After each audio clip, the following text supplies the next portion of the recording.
Good morning, you absolute freaking legends. It is a beautiful day here in Melbourne. A beautiful winter's day, which I thought I'd never utter those words.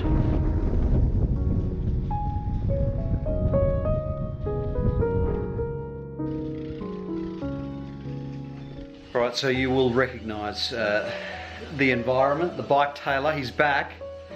Are you back? I'm back. Fixing bikes? I'm back fixing bikes. So if you're in Melbourne, you want your bike looked at, the bike tailor's back in business. I've been doing a few indoor trainer sessions on the Fondriest.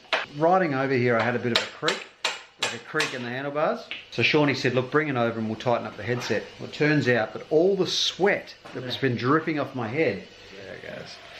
All right, so that is the result of all the sweat from on the indoor trainer, and that's why the bearing's rooted. That's why my bike's creaking. So there you go. Have a look inside the frame though. So how does one stop the sweat on the trainer like that? You can buy, well, I mean, you can just put a towel over the stem headset bars area. Yeah. And then some companies do these like nifty little, like it straps around the bar and goes right across the top tube. So yeah, you just whack that on before you do your training session, and then all your sweat's going onto that rather than into the bearings. Jezza, what's going on, mate? You still riding the bike? A little bit. A little bit? Just how I ride Saturdays, that's about it. What was the highlight of your cycling career? Oh, Was it recently? we call it a career, but just some of the races in Belgium, probably. Yeah. Some of the big one days we did over there, it was good fun. Good fun? Yeah, it's pretty crazy. It's a different level, isn't it? Yeah, for Would sure. you say it's a much higher level of a standard than Australia, or a little bit higher? It's probably much higher, maybe. Yeah. It's sort of like you get the best team in the NRS and you times it by 20, and every team's sort of the same level as the top level. And then the guys, the top 5 are just beyond that, like it's crazy. Yeah, so. That good? Yeah. Everyone in the peloton is very good, so. We've got a room full of ex-cyclists, really, don't we, boys? Yeah, pro climbers now. Right? Yeah, pro climbers now. So what we're going to do after this, we're fixing obviously my little creek up, and then we're going to head over to Urban Climb and do some climbing. We're sort of fascinated at the moment, the new craze. You're seeing it across Instagram, there's all these cyclists are doing indoor rock climbing, and there's 2 versions you can do. You can do obviously with the harness and quite high indoor climbing, or you can do this new thing called bouldering. Probably not much higher than the roof, probably a little bit higher than the roof, but you don't need ropes and stuff. So you can climb up, take a route, and then if you fall off, you just fall onto some mats. So I'll show you guys now.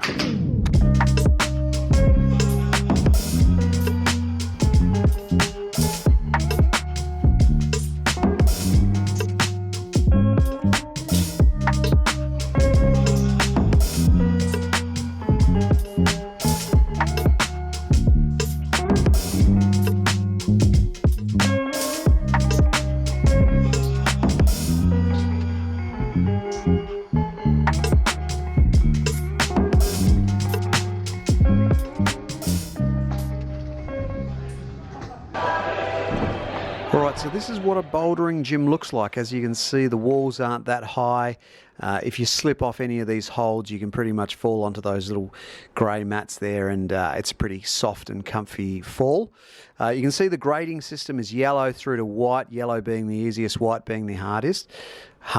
So this green is probably middle of the road for me, or for anyone. And I managed to nail this one from memory.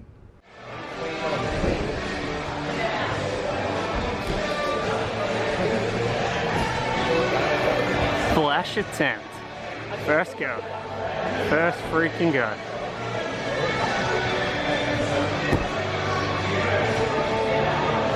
So yeah, the key is to keep your feet up, obviously, on the wall.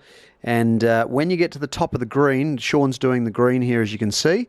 There's a few different routes to choose from, different colours. When you get to the top, you obviously have to put your both hands on the top hold. Shawnee makes it past this little tough bit here, and then obviously keeping his feet, using his legs, which obviously a lot of people just want to muscle their way up, and then uses both hands to touch the top. All right, Sean and I have just finished our urban climb, but I locked the Fondriest up out the front with the NVs and pretty much everything that you'd want to steal from a bike, but fortunately it's like right in the doorway, so we can look at it. But I don't know, man, it's risky. It's risky. It's pretty obvious. If we still had the plastic dip, maybe you'd get away with it. But, Yeah. as soon as you got the fluorescent, it's just calling out to be stolen. Anyway, Quick release skewers. lucky this time. I would have just come and taken the wheels, man. Well, the wheels are locked up too, Oh, you have. but they've got to cut through that little tiny chain. It is absolutely perfect weather to ride a bicycle today. So I've got to go home now and relieve Hannah, look after Jack, and she's going to go do her exercise. So this is what you do when you're a married man with a kid.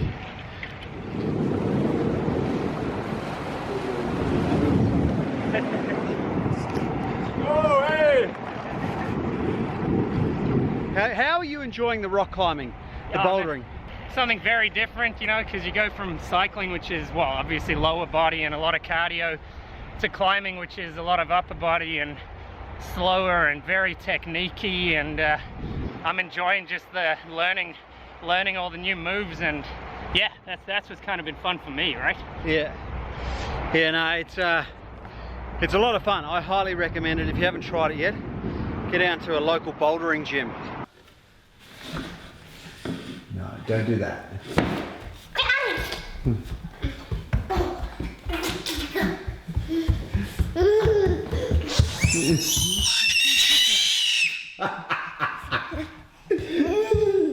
You're a funny boy. So little Jack, man, we took him for his first ever haircut recently. It was the cutest thing ever, taking your little boy for his first ever haircut. He was a bit dubious about the woman and her scissors and her comb, so he sort of, a couple of times he gave her the side eye and there was a few tears shed. But as the haircut started to take shape, he mate, he'd have a look at that face. I mean, is that not the most adorable thing you've ever seen? He is so much like his dad, it's not funny. So yeah, very, very stoked with his new haircut.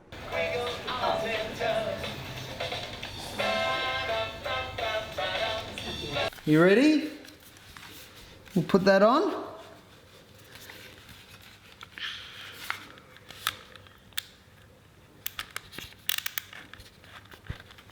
So that goes there. We'll squeeze that on. Yeah, lift your head up. Lift your head up. Good boy. Good boy. All right, let's go. Let's go ride your bike.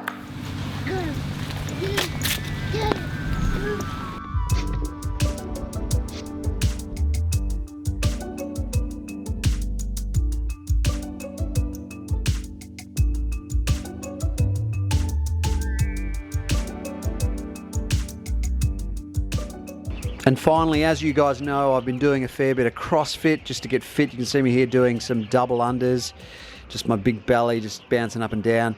It does not matter how much you exercise. If you haven't got your diet on track, you're not going to lose weight. I'm experiencing that now. But I'm enjoying it just for the mental health side of things and just getting amongst a few humans. It's a good friend of mine, Nick Carp. And so we're halfway through the workout. I'm on my rest minute. So he works while I rest. Tell me when you stop videoing so I can slow down a bit.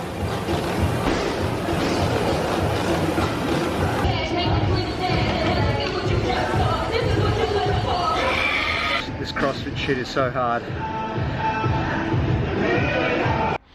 It's been good just to get back into a bit of easy vlogging, you know, like I do enjoy making the nice edits and the nice B-roll, sort of fancy sort of edits, but at the end of the day, it's just nice to do this sort of vlogging as well. And it's very easy to edit. You just bang it into the timeline, put some music down. It's a nice way to make videos, you know. Yeah, so I suppose the reason I'm doing all these different activities, it mixes things up a bit, gives you a bit of variety. And so, you know, a bit of CrossFit here and there, a bit of climbing here and there, a bit of cycling. And I think the plan is that I won't fatigue on one particular thing. But one thing I know for sure, I need to keep doing activity.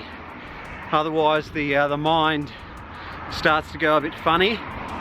when I start to get a bit depressed and suffer from anxiety. So I think, yeah, it is important to just sort of keep doing all these little things just to keep active.